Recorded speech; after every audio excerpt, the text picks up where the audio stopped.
2004 Adama Kouyaté min bɛ ORTM na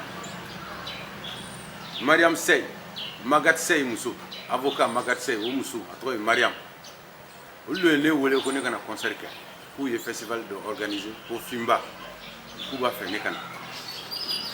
ne ye n ka baara sara f'u ye ne ko ma ne bɛ sara million 10 u ye n deli ko n ka dɔ bɔ a la n y'u ɲininka bɔn ne kɔni b'o de ta ka n ka baara kɛ mais joli de b'aw bolo u ko million 5 de b'u bolo ne ko bɔn n bɛna ɲɛfɔ n ka musiciens ɲɛna aw ka n wele sini u ye n wele n sɔnna million 5 ma mais n y'a f'u ɲɛna n bɛ dɔ bɔ baara sara la mais baara min na n tɛ se ka foyi bɔ o la parce que n b'a fɛ n ka faniw n'u nana u ka son ɲuman mɛn u ka concert ɲuman ye donc n'aw ma o baarakɛminɛn ninnu ta n'aw nana baarakɛminɛn gɛrɛ ta aw bɛna n ka baara kɛ parce que n ye concert minnu kɛ fɔlɔ mɔgɔw bɛna fɔ k'olu jara k'o son tun ka ɲi ka tɛmɛ min kɛra nin sen n tun t'a fɛ k'o kɛ donc k'u ma aw jija aw ka taa son dɔ ta Abidjan ou bien Dakar u ko k'u sɔnna lɔgɔkun kelen yanni concert ka se n y'u wele ani n ka manager an y'u wele yarɔ aw taara sono ta wa u ko Modibo soirée bɛ Dakar Modibo soirée taara sono ko ɲa concert don an ye weleli kɛ ka ɲininkali kɛ ni baaraminɛnw nana ka bɔ Abidjan ou bien Dakar u ko an ma ko baaraminɛnw nana u ye numéro di ko technicien ye du stade la ko a tɔgɔ ko Jacques maliyɛnw bɛ sɔrɔ k'a lɔn n m'a dɔn n'a bɛ ORTM na bilen a tɔgɔ tun ye ko Jacques k'an k'o wele k'o de ye technicien an ye Jacques wele Jacques ko an ma ko minɛn foyi ma na ka bɔ Abidjan ou bien Dakar k'ale yɛrɛ bɛ stade la ko minɛn yɛrɛ ma se stade la ye fɔlɔ an y'u wele ko minɛn bɛ na 17h la u taara ka taa minɛn dɔw ta Bamakɔ yan ka taa o installer stade la u ye minɛn min ta Abibu Kɔte dɔgɔkɛ dɔ tɔgɔ ko Sirima dɔw bɛ sɔrɔ k'a dɔn Rasta b'a kunna ten u ka baaraminɛn de taara ka na sigi anw ye Jacques wele Jacques ko an ma ko minɛn nana mais minɛn min nana a bɔra Bamakɔ yan de vraiment minɛn nin yɛrɛ m'ale yɛrɛ ɲɛna an ye organisateur wele ne o sufa la comme olu m'u kumakan respecté ne ka réaction fɔlɔ n ko n tɛ se ka baara kɛ minɛn nin na parce que aw m'aw kumakan bonya donc aw m'an bonya après miirila ni ma taa concert kɛ u bɛna micro ta stade la n ka faniw ɲɛkɔrɔ k'a fɔ ko Tikenja banna ka na dɔnkili la ko alors que festival bɛ yen dɔnkilidala tɔw bɛ yen olu sɔnnen don ka jouer mais Tikenja bannen don ka na jouer donc miirila o la n t'a fɛ u ka n ka ni n ka faniw bila ɲɔgɔn na n y'u wele k'a fɔ finalement an bɛna na jouer ala ka bɔ. Ni histoire mana ne yɛrɛ t'a dɔn k'a sigilen tun bɛ Mali la an bɛ dugu min na ko Maliba bonya de b'anw fɛ yen karama de b'anw fɛ yen Mali in na hɔrɔnya de b'anw fɛ yen Mali in na n'a fɔra 2004 fo bi ne hakili la o jugement n'o ŋanamu o ko kan ka da ten tiɲɛ yɛrɛ yɛrɛ la ni ko ye Tikenja sɔrɔ Mali la a ka jugu ni Maliyala ko ye Tikenja sigilen don an fɛ yen ça fait 15 ans nin yɔrɔ in na ne tɛ jo ɲini jotigi ɲini ne tɛ jalaki ɲini kuma bɛɛ n'a fɔ togo ko bɛɛ n'a kɛtogo ni ji ka tɛmɛ sira bila a bɛ tiɲɛni kɛ dɔw b'a fɔ ko non ko maliyɛnw bɛ min kɛla non maliyɛnw tɛ maliyɛn dɔw lo mɔgɔ min y'a ka carrière bɛɛ kɛ a bɛ ka dɔnkili da su fara tile kan a bɛ diɲɛ bɛɛ dɔnkili da ka diɲɛ bɛɛ dɔgɔya africain denw kama Afriki cɛw kama musow kama denmisɛnninw kama pour la cause africaine tonton Tikenja Fakoli injustice k'adamadenw ka hakɛ minɛ o la ka bin mɔgɔw kan nkalon kan africain den bɛɛ a tile kelen ma deli ka dɔnkili da ko ivoire a ma deli ka dɔnkili da ko ivoire a ka dɔnkili bɛɛ a bɛ africain de kan a bɛ africain denw de kan n'a fɔra bi o injustice ma ta k'a ɲɛsin mɔgɔ wɛrɛ ma fo tikɛ tonton tikɛ ja fakoli fo mali la fo mali ba la wala a ti kɛ anw tun ka ka jouer minute 45 ni ka manager bila ka taa bɔ stade la manager taara a ye baarakɛminɛ n'u ya ko vraiment tikɛ nin c'est difficile c'est très difficile parce que an ye minɛn fɛn fɛn demandé u mana n'a si ye ne ko n ka manager ma a y'aw calmer comme an bɛ yan ka ban an ka faniw bɛ stade la ka ban olu ye publicité ye u ye u ka tikɛ ta olu bɛ stade la olu yɛrɛ bonya kosɔn an ka taa ka taa concert la ne donna stade kɔnɔ ni n ka babini ye n donnen artiste ka don stade yɔrɔ min fɛ n taara n jɔ u da fɛ n ka tenue bɛ n bolo n bɛ dirikeba min don ka dɔnkili la o bɛ n bolo n jɔra n ye Adama Kuyate ye ani lieutenant Fofana u tun ye gendarme minnu ta ka sécurité kɛ donc ne jigila n ko n bɛ don stade kɔnɔ gendarme cɛ ko ne tɛ don a ko tikɛ ne yɛrɛ y'i ka faniba de mais il paraît que problème dɔ bɛ yen u ko n'i nana k'i kana don stade kɔnɔ ne ko n k'o bɛ se ka kɛ concert ma annulé ne ka faniw bɛ stade kɔnɔ u bɛ k'an kɔnɔ Abibu Kuyate de bɛ scène kan n'o tilala ne de k'a ka jouer u bɛ se k'i ban ne ka don stade kɔnɔ gendarme cɛ ko vraiment o tikɛ nin sabali mais ne bɛ ka n ka baara de kɛ i ka yafa n ma parce que ne yɛrɛ y'i ka faniba de o dugusɛjɛ ne taara ci la Ɲɔnɔ ani Kucala ne donnen Ɲɔnɔ ne wulila téléphone na k'a fɔ ko sɔgɔma ko Interpol de taara ka taa ne ka musiciens cɛ hôtel la ka taa n'u ye commissariat ne ka musiciens ye télé ban Interpol kuru kɔnɔ ye fo 14h waati la mɔgɔ min tun ye ministre de la culture de Mali la aw b'a dɔn a tɔgɔ ye Cheick Oumar Sissoko Cheick Oumar Sissoko de ye nin kuma mɛn a weleli kɛ Interpol la ko ka ne ka musiciens bila o ye intervention kɛ o ye n ka musiciens bila ne ka musiciens taara France su kelen ne nana ka bɔ n ka ci la Kucala ni Ɲɔnɔ policiers ye ne convoqué ne taara n ka déposition kɛ u ye plainte kɛ n kama ne y'a ye u b'a fɛ k'an escroquer u b'a fɛ k'an soɲɛ u b'a fɛ ka bin kan parce que ne de nana n ko n bɛ baara kɛ aw bannen don ne ka baara kɛ ko ne tɛ don n ka baarakɛyɔrɔ la aw dun b'an ka baarakɛminɛn di yan mais n ko quand même n ko n bɛna taa baara kɛ aw bannen don n k'a don normalement ne de tun ka kan ka plainte kɛ u dugusɛjɛ k'a fɔ ko u banna n k'a don ka n ka baara kɛ donc u ka n ka wari tɔ sara mais n ka avocat y'a proposé ɲɛ ne ko non ne tɛ se ka maliyɛn k'a fɔ ko mɔgɔw k'a mɛn ko ne ni maliyɛnw bɛ polisi la kɛlɛ la n b'a ka to yen wala ka bɔ n'u ma n ka wari tɔ sara a ka ɲi donc n ye n ka déposition kɛ ka n ka avocat bila affaire kan ka taa n ka tournée la France. parce que aw bɛnna layidu min kan o bɛɛ ma dafa mais en même temps k'a bɛ concert kɛ mais aw ye mɔgɔ bila da la k'a kana don bon o b'aw yɛrɛ ka déposition kɔnɔ k'a fɔ ko aw de ye Tiganjan empêché ka don concert la donc n'o b'aw ka déposition kɔnɔ ka ban moi je vois pas aw bɛ se ka Tiganjan nɔ ni sira min ye k'a fɔ ko Mali aw ye maliden ye ko Tiganjan tɛ malien ye mais depuis quand droit de l'homme a une frontière il y a pas de frontière c'est-à-dire adamaden ka hakɛ ye adamaden ka hakɛ de ye fo an ka nin de b'an kunna. ATT de ye nin kuma mɛn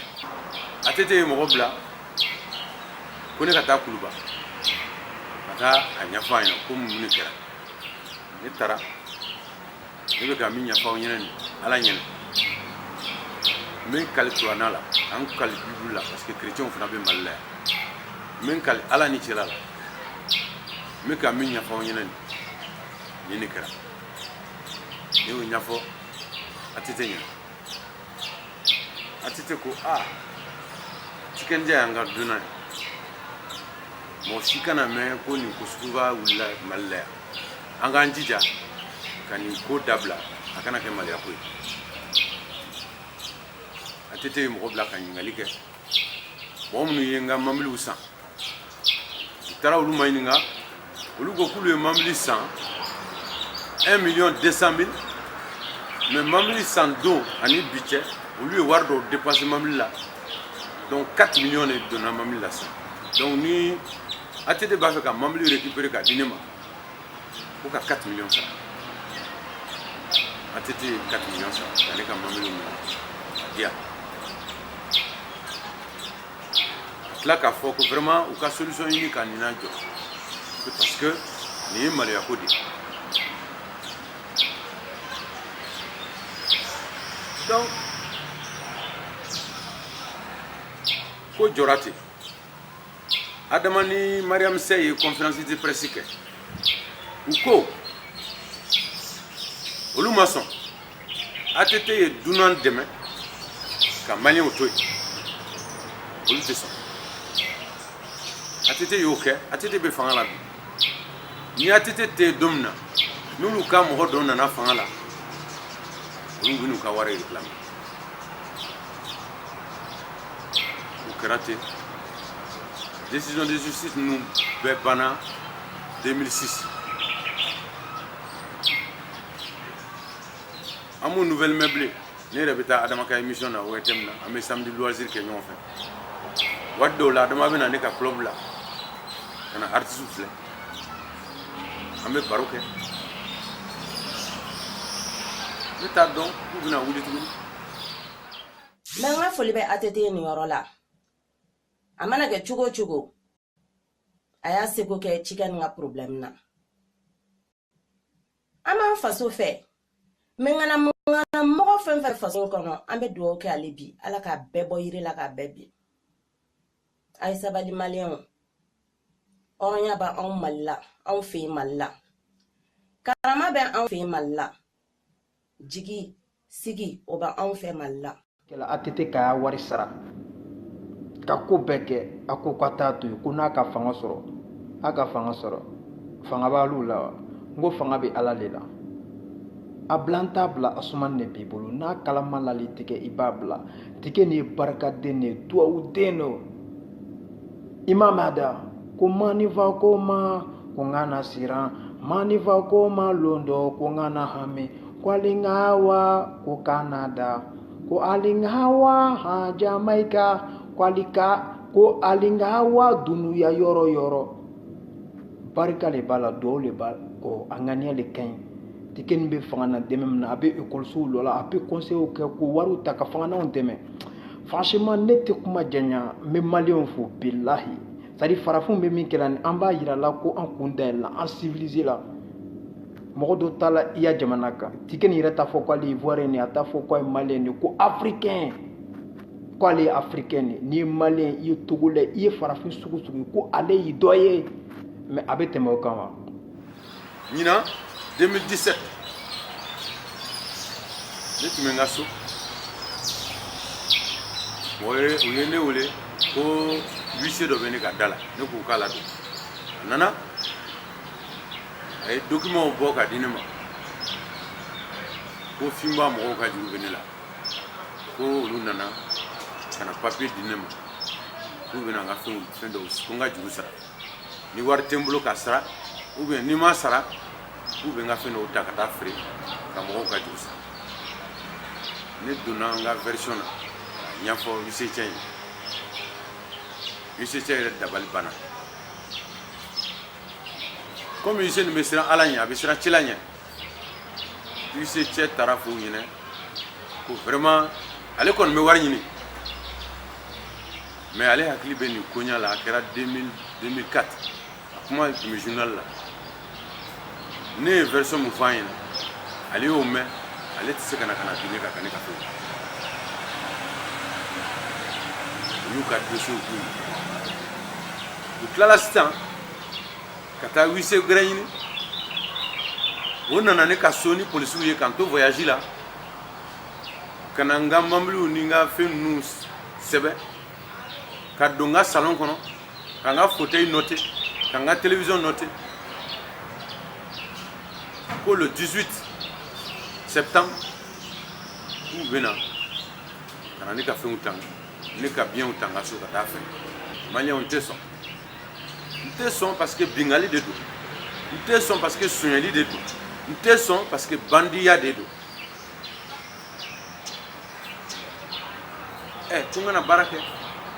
Mais nga baramlan demandé. Il te nga baramlan dia. Après, malgré ça, on met ta baraké. Meta baraké la on met do kanga baraké. Ibi bangonga do. Katla katan convoqué du secret. Ka papier do nyamu nyona dron. Procès marqué. Témoin mayininga. Jana mum blala ku kan bloqué dala ou be o mayininga. Adama yɛrɛ ka déposition kɔnɔ sɛbɛ bɛ yan Adama ko a ka déposition kɔnɔ ko ale yɛrɛ de ye ne empêché ne ka don stade kɔnɔ donc n'olu nana k'u bɛna bin kan k'u ka wari min la Gande ka so a tɛ comme n t'a fɛ ka Mali sariya bonya dɛ ne bɛ Mali la yan nin ye ne san 15 ye Mali la ni ne tun tɛ Mali loi respecté 100 Maliens bɛɛ bɔra o kalama. Mais Jomaya, Bingali, Sunyali, amana ke ko isi otara ka minanta wa hali isi otara ko sigi dengelen de ta Mali kangi malien peuple malien de ko tiken jaba en fin duna ka usana nyi ma duna jama fore ngo duna fima surtout en krefe jamana kono abora kele de abo Abidjan asan fe an bi kele bana Abidjan tiken jama taka atora ya donc o kro ko Mali ben jamana ye ni a jateminɛ hinɛ min bɛ anw ka dugulen kan a tɛ jamana si kan n'a ye dunanw bisimila a y'a kɛ ala kama a ta kana s'u ma injustice minnu b'an ka jamana kan an b'o de kɛlɛli la vraiment on est avec vous ni histoire n'u m'a dabila gɛlɛya la o bɛna dabila nɔgɔya la. On en a marre. Injustice manga jamanaka, on en a marre. Chikenja fa koli tu perds rien du tout. Même pas un centime, il faut pas payer. Parce que là, on est fatigué. Amen kele de la djien dungodo. Nawa ngo jamana nyamago ka changer. Aw yere fene ka changer. Aw dungo jigu tigi munu sigile me fantan dairi meka. Ali ka fama ou fene escroquer. Ayake ala ka maka sabalisa. Balma wabe aketu. Kumara ni donna mɔgɔ min gasi la o ka yafa ma ala ma daba kama o de kun no Tiganja Fakoli be o mɔgɔ caman ni malien nya te parce que malien nya te papier quoi. Pour moi malien nya est aussi c'est une conviction. Voilà, malien nya est aussi c'est une conscience. Donc ni bébé tiganja na ka tabaw kan ne bolo bi ni tiganja ni awla jobi ka foko ne ga juma ta ka foko malien de do mbe tiganja ne ta parce que nya est au moins koni ale ka conscience la abe malien fait katimi aukan au min baga malien wele sisa ka foko au be comment on appelle arasisia ke tiganyana ka fo malien ka farao kan ka tiganja kele parce que ivoirien do walma malien te tonton Tikenja ibeka ko kibika so arasa ko kibika so aidara ko kibika so diko kibika so buye ko kibika so Maiko Kibikaso, Shua Baya ko Kibikaso, Malika yere ko Kibikaso, Momo Traoré de Canada ko Kibikaso, ne tonton Kabando ko Kibikaso, Sederi Mamuru be ko Kibikaso, moko ni obi fe Malika Joko Malika Tanye a be ko Kibikaso. Wa tonton Tikenja Fakoli e dai ko ngomingirana mode wa foitila. Tonton Tikenja a fait 25 ans de carrière à Beye Kadogli Daka, Africain de. Amana ta dien yoro, abe defo. Geri be Afriki, ay geri dabla, anga faranjoko kan, anga do dakile fe, anga bo dakile fe, chega dogli be ni. Ko ka here di Africain uma. Na fora Africain de arabuma bioka, tuwuma bioka, chinois bioka, irisuma bioka, Africain et puis malien moko lankolo. Adama emoro soare ay sabali n'a fɔra mɔgɔ ma i ka sabali k'i to a jala o de ye sabali kuma ye sinon n'a sera goya la i yɛrɛ b'a fɔ ko mun ne bɔnɛ binna kan. Budget 2018 là que le Mali s'engage a payé l'argent de Tikendia Fakoli. A Djoba la, a Djota la, Antonio Nigodon. Les honneurs codés, parce que Tikendia s'en a un baby. S'en a un baby, parce qu'il y a a wolola jamana mi kan Tikendia yi bori kan ni shigi malla. Donc ni keleni donc ante joini ante jarak ni ay ni sara ni ko were kera ofune ko were mais ni kuma ga sara ni ngaban ici foi kana taka minanta Tikendia fe. Donc comme nya fo chuga mina ama ni malien cheni muso be fe ko ni mali ko ni ko ko kera angana ni dusuni chonta anga solution normal nyini anga proposer ka jibon ko quoi parce que jamana yi a kuma an faga duba quoi yani an ga du chitoy an ga solution ira be nyana bo chuga mina fanin te ko fo nyana bo nyogon ni te ko fo nyana bo fo te ko fo nyana bo mali mo be solution drone la mali denji te fait Tikendia Fakoli ga malu ou me ko Tikendia soro jamana yi ngoro mo ma réagi Tikendia ga ni problème ni amba madame Seyni Adama Koité nunu ama nyini ou fait vraiment ama nyini ou fait et au cas Chabali kata kaira malien na ko l'unité nationale kaira malien na ka on est keligné kaira malien na ko mali tsika jo encore kaira malien na ko dusu sega mali ti mais dusu sega ke ka mali jodi ko ambega ke sabali bagay ambega ke muyu bagay nyon kono ko laban be jena tegala auto e sai ambebe saka taka penfe ba mbolo bamako halni gloki jamam flene na bi ambe saka to sini dori ba do ni doni ma do cousin ba do ni cousin ma do iteri ba do donc na o do jena tegala ambe sabali nyon koro na o do jena tegala amba ese ka jibon ko kan na o do jena tegala ante fitne wuli na o do jena tegala ante pétrole ou essence bon tasuma kan ka to aflamer ko bebe ban fo ala ka masaya donc an ka ŋaniyaw ɲa an ka bɔ juguya kɔnɔ an ka ŋaniyaw ɲa an ka bɔ juguya kɔnɔ. Big respect à toi Tikeni, il a ka sunɔgɔ foyi t'i sɔrɔ maliyɛnw b'i kɔ ivoiriyɛnw b'i kɔ africains b'i kɔ ni ko yɛrɛ diya ye min ye walayi farafin bɛɛ k'a faamu ko maliyɛn ko tɛ ivoiriyɛn ko tɛ an tɛ ni kɛlɛ sugu kɛ tugun o banna o ne den ko n tɛ ivoiriyɛn n tɛ maliyɛn n ye farafin de ye fo farafin bɛɛ ye o le bila an doit k'o le bila an kunna. La kɛlɛ tɛ kɛ ye tubabuw k'an diviser ka régner an n'u bɛ ɲɔgɔn déchirer la nin tɛ maliyɛn ye dɛ nin tɛ ivoiriyɛn dɛ nin ye chinois ye dɛ sans père inforotomugu. Depuis ala ye mali da bɛɛ bɛ mali dɔn ni mun ye ni dunan nana maliyɛn den ka du kɔnɔ i bɔra i ka so i nana i ka so maliyɛn de bɛ wuli k'a sigiyɔrɔ di dunan ma maliyɛn de bɛ wuli k'a dayɔrɔ di dunan ma maliyɛn de bɛ wuli k'a tɛgɛ ko ka bɔ dumuni na ka dumuni sigi dunan kɔrɔ ka tɛgɛ ko ji sigi a kɔrɔ ka mini ji sigi a kɔrɔ ka tila ka taa dayɔrɔ d'a ma mali cɛw b'i kɔ mali musow b'i kɔ mali denmisɛnninw b'i kɔ maliyɛn den jamana ɲuman den bɛɛ b'i kɔ wa i da i b'i ka so ɛrɛ bɛ si ɛrɛ bɛ tile. Ni ye ne san 15 ye ne bɛ dɔnkili la n bɛ albumu kɔ ne ka dɔnkili ninnu bɛɛ a bɛ kuma injustice kan ne ka dɔnkili ninnu bɛ kuma bingali kan ne ka dɔnkili ninnu bɛ kuma ko minnu kan n'a fɔra ko ne yɛrɛ kɛra o victime ye ne bɛ se ka sɔn o ma o sɔn tɛ sɔn n tɛ sɔn parce que u deri ninnu na ka taa bin mɔgɔw kan ka mɔgɔw koro ka nkalon tigɛ ne b'a dɔn maliyɛn bɛɛ bɛ n fɛ ne bɛ maliyɛnw ye don don ni n ye n ka mobili ta an bɛ foli kɛ n b'a dɔn maliyɛnw bɛ n fɛ ni n ye n ka concert kɛ stade Modibo Keita la a bɛ fa pardon donc minnu b'a fɛ ka na bin ne kan n tɛna sɔn n tun b'a fɛ ka ne ɲɛfɔ maliyɛnw ɲɛna aw salamu aleykum Rastafari.